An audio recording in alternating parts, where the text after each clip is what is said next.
Hi, Science Story here. Today, I am going to explain an episode called Arkangel 1 from the British science fiction series Black M1R. Spoilers ahead. Watch out and take care.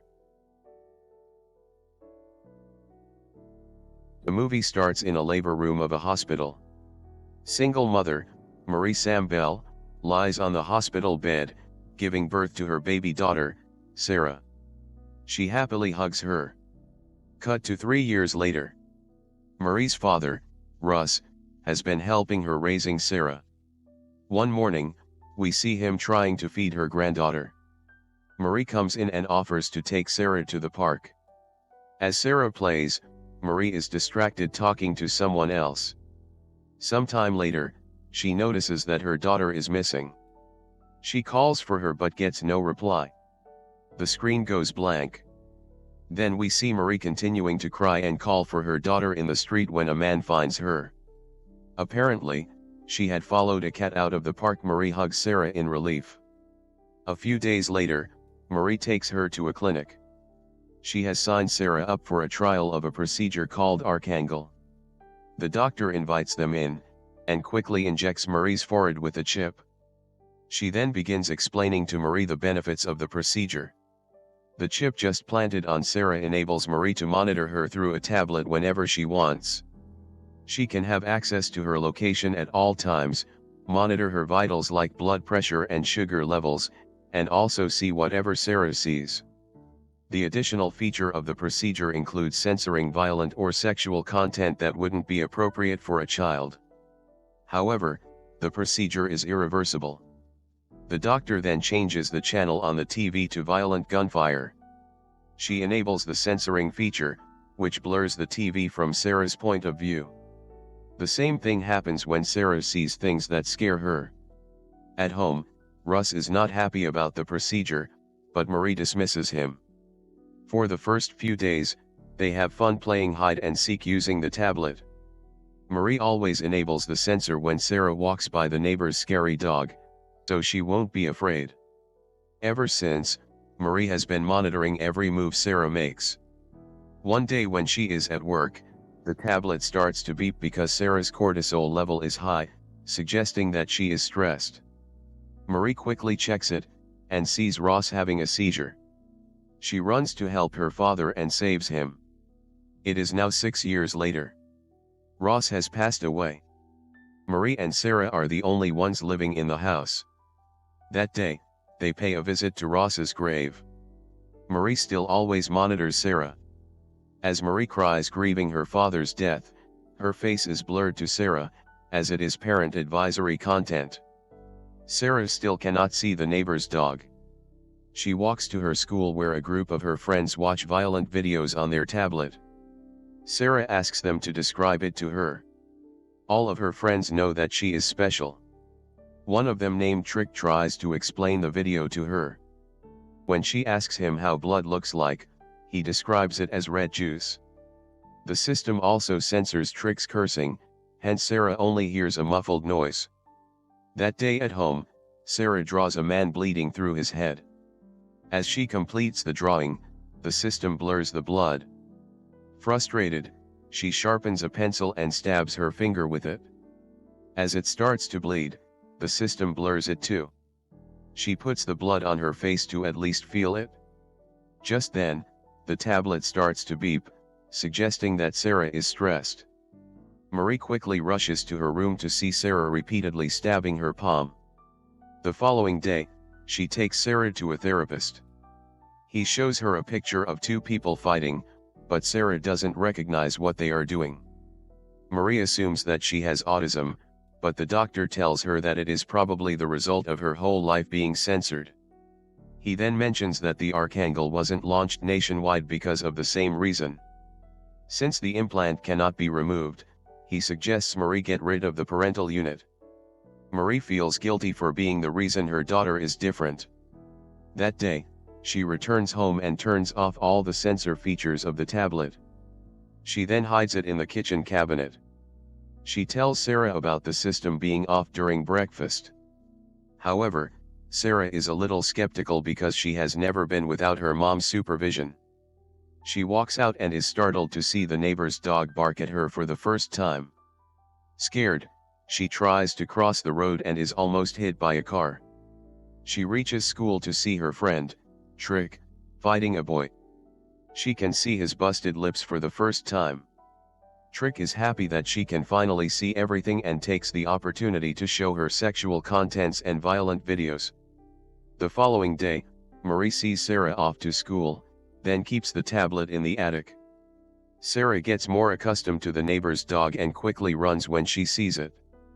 A lot of time passes. Sara is now 15 and is fully accustomed to life without Marie's supervision.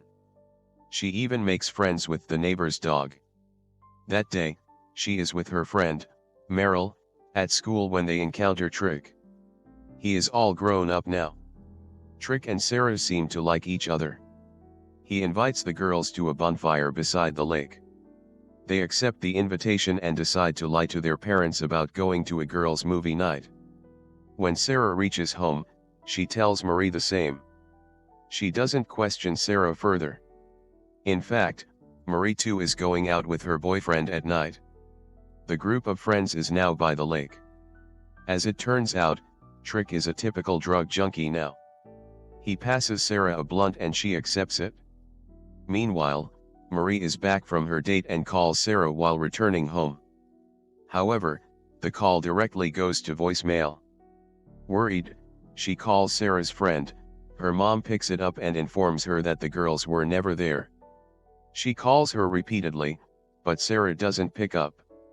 With no other choice left, she brings out the tablet from the attic. She finally sees that Sara's location is beside a lake, 2 miles away. Marie then opens the cam and is horrified to see her daughter having sex with Trick. She quickly turns the tablet off. Back at the lake, Sara and Trick chat while making out. A knock on the door startles them. It is Meryl telling Sara that her mom has found out about them sneaking out. The girls then rush home in Trick's van. When Sara is home, she apologizes to Marie for being late. Marie doesn't confront her either. The following day, Sara leaves for school. Marie brings the tablet to work with her that day. Sara and Trick are together after school when she asks him about the drugs he sells. Trick tells Sara that those are not for her, but she insists on looking at one. Then, we see him trying to teach Sara how people usually take drugs, but Sara insists on trying some. Trick reluctantly agrees. Back home, the tablet starts to ring, suggesting that Sara is stressed. Marie opens it again to see that it is a narcotic alert. She is then horrified to see Sara snorting coke. Marie loses her control and throws the tablet. She gets on her computer and uses reverse search to find out Trick's name and address.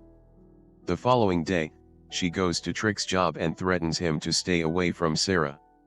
She also shows him the footage of them having sex. Trick is terrified. That night, he gets several calls from Sara, but doesn't pick them. Sara is distressed. The following night, as Sara texts Trick to talk to her, Marie watches everything from the tablet. The next day, she goes to confront Trick. Because of fear of her mother, he tells her that he doesn't want her anymore. Marie again watches everything unfold from the tablet. At breakfast, she crushes a birth control pill and puts it in Sara's smoothie. Sara doesn't feel good the whole day and even runs out of the class to vomit. She goes to the doctor later, who tells her that the vomiting is because of an emergency contraception pill. Sara is shocked and realizes that her mother gave her the pill because she had only had a glass of smoothie that day. She rushes home and goes through the kitchen cabinets, but doesn't find anything. Then, she looks through the bin, and finds an empty box of contraceptive pills. She runs to her mom's room and finds the tablet behind her pillow. Looking through it, she finally realizes that Marie has been monitoring her all along. Hurt by her mother's betrayal and invasion of her privacy, she decides to run away. Sara quickly packs all her belongings. But just then, Marie arrives at the house. She finds the trashed kitchen and goes to her room to see that Sara has found the tablet. When she opens it, Marie sees herself. Sara is standing behind her. Agitated, she snatches the tablet from her and tries to close it. But she mistakenly turns the censor on. While in a fight, she hits her mother with the tablet several times, not seeing the damage she is causing. When the filter turns off, she sees Marie with several cuts and bruises lying unconscious on the floor. She quickly takes her bags and runs away. Sometime later, we see an injured Marie gain consciousness and run to look for Sara. She goes out to the street and cries, calling for her daughter as she did at the beginning of the movie. She still tries to use the tablet to look for her, but it is destroyed. The movie ends as we see Sara hitchhike into a truck. Subscribe for more videos like this, turn on notifications, and leave a like to help the channel out. Thank you for watching.